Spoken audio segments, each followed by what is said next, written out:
releveurs de défis? Ben oui, parce que si vous êtes ici, c'est parce que vous êtes des releveurs de défis, n'est-ce pas? Aujourd'hui, on est rendu le 23 septembre et effectivement, c'est mon 22e défi. Donc, wow, 22, c'est quand même quelque chose. C'est vraiment toute une aventure, cette affaire-là. Je vais vous dire une affaire. À chaque jour, je m'en rends compte que ça travaille fort, puis je me rends compte aussi que je me sens mieux, plus active, plus d'énergie. Veux pas, vous n'avez pas besoin d'être un super athlète pour faire ce que je fais. Même qu'au contraire, j'essaie de garder ça le plus simple possible pour que vous soyez capable de faire ce que je fais sans que ça soit un problème, puis que vous puissiez trouver des accessoires facilement aussi pour vous garder en forme. L'objectif, c'est pas que vous soyez des athlètes qui s'en vont aux Olympiques, c'est que vous soyez actifs et en bonne santé, et ça, le plus longtemps possible. Alors, c'est pour ça que j'essaie de vous offrir différentes options, différents outils que vous pouvez utiliser à chaque jour ou traîner avec vous autres durant vos voyages ou vos déplacements. OK? Donc, aujourd'hui, ce qu'on va faire, c'est qu'on va travailler avec un outil qui s'appelle le X-Factor en anglais ou le facteur X en français, j'imagine. Donc, ça, c'est dans le fond, ce que c'est des élastiques que vous pouvez tout simplement accrocher sur une porte. Donc, vous avez 4 crochets qui s'installent aux 4 coins de la porte.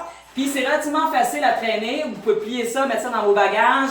Vous avez des poignées, vous avez une barre qui peut venir avec ça. Vous avez aussi des espèces de ganses qu'on peut mettre en dessous puis accrocher au niveau de la cheville. Donc, vous pouvez travailler vos bras, vous pouvez travailler les épaules, vous pouvez travailler les abdominaux. On va chercher les jambes. Donc, c'est vraiment un outil qui est super intéressant que vous pouvez traîner n'importe où. Donc, c'est pour ça que je vais prendre le temps de vous montrer une coupe d'affaires que vous pourriez faire pour justement vous entraîner. Donc, le premier, dans le fond, ce que je vais faire aujourd'hui, c'est des exercices principalement de dos. Alors, je vais dans ce cas-ci utiliser un petit banc qui va m'être très utile pour faire les exercices que je veux faire. OK? Mais avant que je commence ça, je vais partir mon timer parce que cette fois-ci, je veux pouvoir respecter mes 30 secondes. OK? Donc, 30 secondes pour chacun des exercices. Le premier exercice que je vais faire, c'est pour le grand dorsal et en même temps les biceps. Donc, j'ai des résistances, différentes résistances. Dans ce cas-ci, c'est des 30 de chaque côté. Et je tire vers le bas, ramène la barre jusqu'au thorax, garde le dos droit. On va chercher le grand dorsal. Voyez-vous que je rondis légèrement le dos vers l'avant. Dans ce cas-ci, le but, c'est vraiment d'aller cibler le grand dorsal. Alors, si jamais je trouve que c'est pas assez difficile, ce que je peux faire, c'est soit doubler en prenant un autre élastique, aller chercher un 60, l'accrocher, et à ce moment-là, ça va être beaucoup plus dur si je vais aller chercher, mettons, mes biceps un peu plus. OK? Donc, voilà, 30 secondes pour celui-là.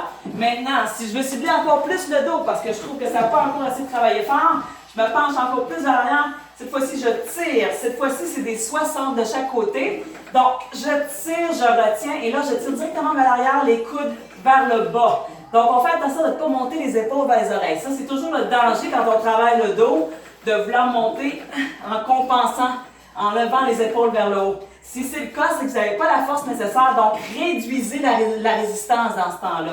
OK? Ça, c'est mes deux premiers. Après ça, je peux aller chercher, si je veux, un peu plus vers le bas, comme ça.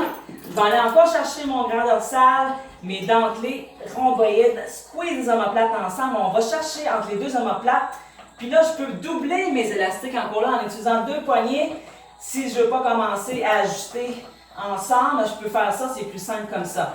Donc, dos droit, on se penche légèrement vers l'avant dans ce cas-ci. On sort les fesses, on s'assure de ne pas trop se pencher en rondissant le dos. Ça, c'est important quand même si on ne veut pas se faire mal. Maintenant, si je veux cibler un petit peu plus l'épaule comme telle, ici, là, la coiffe des rotateurs, je peux aller avec une rotation externe. Rotation externe. Donc, ça veut dire que je vais tourner mon coude, dans le fond, la main vers l'extérieur. Puis là, on va cibler. C'est vraiment pas nécessaire d'avoir quelque chose de très raide pour aller chercher ces muscles-là. Donc, la coiffe des rotateurs, c'est des petits muscles. Vous en avez 4. Ça sert à stabiliser vos épaules aussi. Maintenant, je peux aller chercher aussi mes biceps si je veux. Encore là, je reste bien assis, dos droit, les coudes collés sur le corps. Puis là, je vais les deux en même temps, je retiens. Les biceps restent bien engagés tout le long parce que je retiens mon élastique. Puis, je n'ai pas besoin de monter complètement en haut non plus. Du moment que mes biceps sont bien engagés, je vais le sentir quand même assez vite. Alors, retiens, dos droit, je regarde droit devant, j'essaie de relaxer le cou. Respire, hein? Ça c'est très important. Voilà, 30 secondes encore.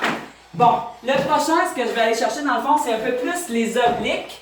Je vais tasser un petit peu mon banc. Je reprends encore ma résistance de 30 parce que ça c'est un 30. Puis là, je vais pousser directement vers le haut. Alors, j'avance ici le pied en avant, l'autre pied ici reste en arrière. Puis là, on s'en va directement vers le haut, comme ça, pour aller chercher, dans le fond, les obliques internes et externes. En même temps, mon épaule va travailler fort, mon biceps va travailler fort. C'est bon? Fait que là, j'y vais pour mon 30 secondes.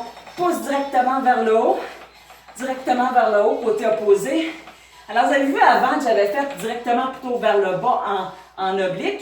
Mais cette fois-ci, je m'en vais directement vers le haut. Puis là, ça engage vraiment, vraiment là, très fort ici. Au niveau des obliques, évidemment, je vais faire les deux côtés. Là, je vous démontre simplement c'est quoi l'exercice pour que vous ayez une petite idée comment le faire. Et toujours vous assurer que vos abdos sont bien engagés pour ne pas vous blesser dans le dos. Super important. Pratiquement terminé. 2. Respire toujours, évidemment. OK, le dernier que je veux démontrer, c'est plus des pectoraux. Alors là, j'ai des 60. Alors les 60, là, c'est quand même raide. Je m'assure de m'accoter le pied pour ne pas me laisser reculer vers l'arrière. Donc là, je vais pousser. Je commence par pousser un côté, l'autre côté. Quand c'est fait, puis que j'ai mes coudes à 90 degrés, maintenant, je peux commencer à pousser avec les pectoraux, surtout si c'est très raide. OK? J'engage bien les abdos. OK? Puis là, on va directement vers le bas. C'est un peu le même principe que quand j'avais mes élastiques sur la power plate. C'est juste que là, j'utilise le X-Factor pour faire ça. OK? Évidemment, je pourrais aller directement vers l'avant aussi, ce qui est encore plus difficile. Mais là, je suis quand même en train de travailler beaucoup mes pectoraux, beaucoup les deltoïdes. Puis si je vais ouvrir un petit peu plus large comme ça sur les côtés, je vais chercher encore plus là, tous mes pectoraux. Là. Vraiment, supérieur, médian, inférieur, sont tous sollicités. Puis mes abdos aussi, il faut qu'ils soient bien engagés pour celui-là. OK? Fait que ça, c'est un exemple, une couple d'exemples d'exercices que vous pourriez faire pour le haut de corps, avec évidemment le dos qui est surtout ciblé, les épaules aussi. Et si je voudrais, un petit dernier que je peux vous démontrer, là, cibler encore ma coiffe des rotateurs, ben, je peux aussi attacher mes deux élastiques ensemble, juste pour que vous ayez une petite idée. Ça demande un petit peu plus de temps, donc si vous ne voulez pas trop perdre de temps, des fois c'est bon d'avoir plusieurs poignées comme j'ai mis. J'ai mis une poignée en bas, une poignée en haut, une poignée en bas, j'en ai mis 2, 3 en fait, puis j'ai même mis une barre. Fait que comme ça, je ne perds pas trop de temps, puis ça évite justement la problématique de perdre du temps, puis de devoir tout changer à toutes les fois. Fait que j'ai plusieurs poignées. Ce que je peux faire aussi pour la rotation externe, hein, je garde toujours le coude bien collé, je vais chercher ici derrière l'épaule, retiens, dos droit, je fais attention de ne pas solliciter trop le cou. C'est vraiment dans l'épaule que ça devrait travailler. Puis évidemment, ben, l'idée c'est que le coude devrait être à 90, donc ici, là, mon point d'attache, il faut qu'il soit à la bonne hauteur. C'est pour ça qu'on les attache ensemble comme ça. Puis ça se promène, hein? Je pourrais aller en haut, je pourrais aller en bas. Donc c'est ça l'intérêt, c'est qu'on peut s'ajuster selon nos besoins, puis je pourrais même travailler mes pectoraux aussi. Alors voyez-vous, c'est un excellent outil que je trouve bien le fun. Puis si vous êtes intéressé à l'acheter, d'habitude, celui-là, je l'ai trouvé sur, dans le fond, Amazon, à peu près 200 $ canadiens, aux environs de ça. Puis faites attention si jamais vous décidez de l'acheter, de ne pas prendre des élastiques en caoutchouc, parce qu'avec le temps, malheureusement, ça va sécher puis ça va casser, même si vous ne l'utilisez pas. Donc moi, j'ai choisi dans le fond des élastiques plus en tissu pour éviter ce problème-là. Puis quand même, jusqu'à maintenant, ça va très bien ça. Mais évidemment, ça l'use, puis dans ce moment-là, ben, des fois, il faut chercher un remplacement. Puis comme tout outil, ben, il faut s'assurer de le maintenir en bon état aussi. Donc là-dessus, ça complète ma chronique pour aujourd'hui. J'espère que vous avez aimé ça.